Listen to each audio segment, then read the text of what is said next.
Hello, my friend, and welcome to Pro Wrestling Daily. My name is Aaron Machbitz. Let's talk about the August 3rd edition of Monday Night Raw, and I thought this episode of Monday Night Raw was very good, right? Following SummerSlam, Triple H really needed to kind of set the tone with a lot of other things ending or really feeling undecided.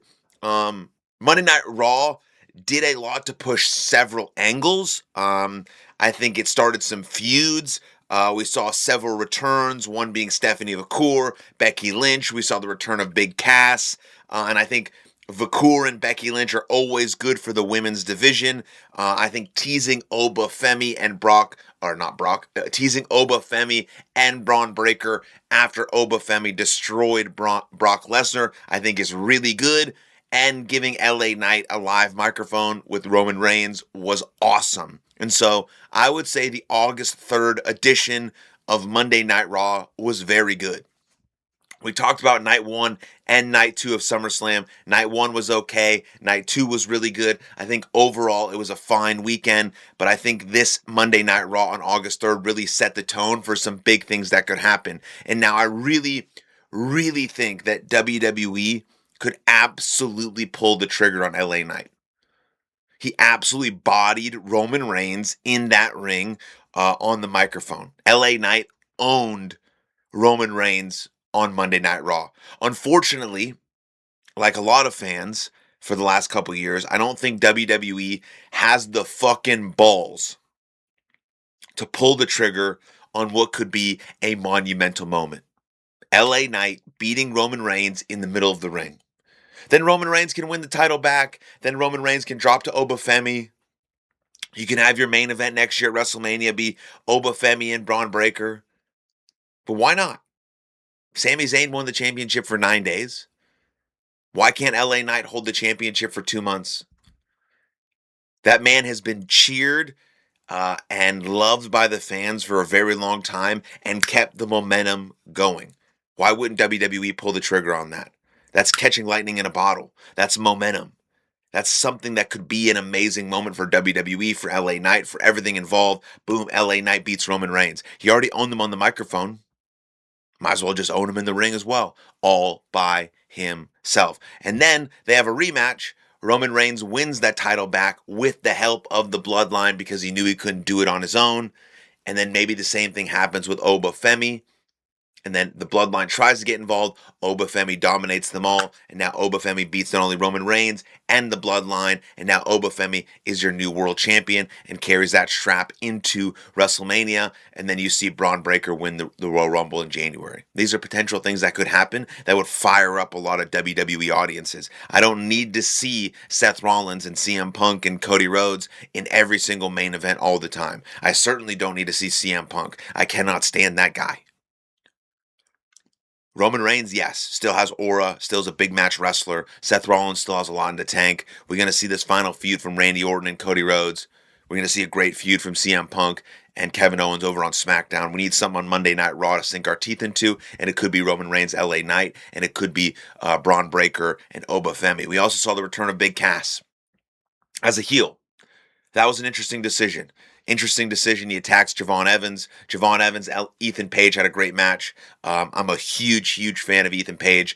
I think he should get a push. I think a feud between Ethan Page and Chad Gable, a really good feud, like an intense, months-long feud between Chad Gable and Ethan Page, would be really good for the Intercontinental Championship and good for Chad Gable. So Big Cass returns, no Enzo in sight. Yeah. And then, of course, like I mentioned, we saw Becky Lynch and Stephanie McCool return. The division just got a massive shot in the arm, huge in that regard. And then we finally saw the Oba Femi and Braun Breaker stare down. That's what WWE needs to be building around, like, full stop. Now, Oba Femi is built. Oba Femi is a superstar. People believe that anytime he steps in the ring, he's going to dominate his opponent. At one time, people thought that of Braun Breaker.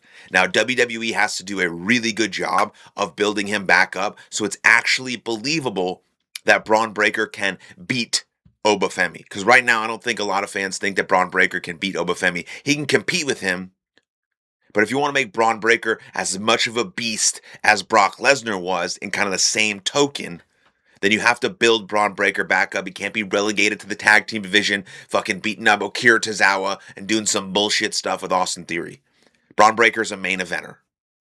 And WWE has to build him up that way. And so let's see where that goes. I'd love to see their first main event be in Saudi Arabia. I'd love to see Braun Breaker win the Royal Rumble. I'd love to see Obafemi walk into WrestleMania as champion. I'd like to see those things happen. And so they started that tonight. I think they started that tonight with Braun Breaker being back as a badass. They started that build up so that when he does face Obafemi, it's legit and it's real. So we saw that. We saw Braun Breaker being back to being a badass. The badass that he is and one of the best in the ring that he is. We saw LA Knight back in the main event scene and owning Roman Reigns on the microphone, full stop. I don't know how much Dominic Mysterio can recover from his shenanigans with Danhausen, but he did get major heat once again on this edition of Monday Night Raw, and that's a really good sign. It's great to see Jacob Fatu back to being a psycho werewolf killer. We love that. I'm not a fan of Royce Keys as a professional wrestler. For all things I've heard, he seems like an absolutely incredible human being and guy.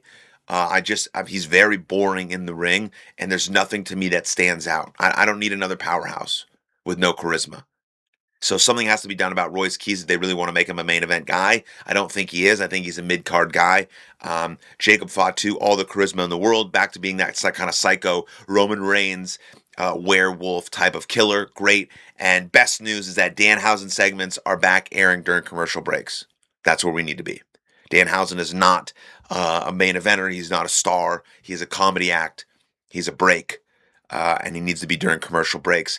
They overexposed him, and fans let him hear about it. And so that on this August 3rd edition of Monday Night Raw was really important to see.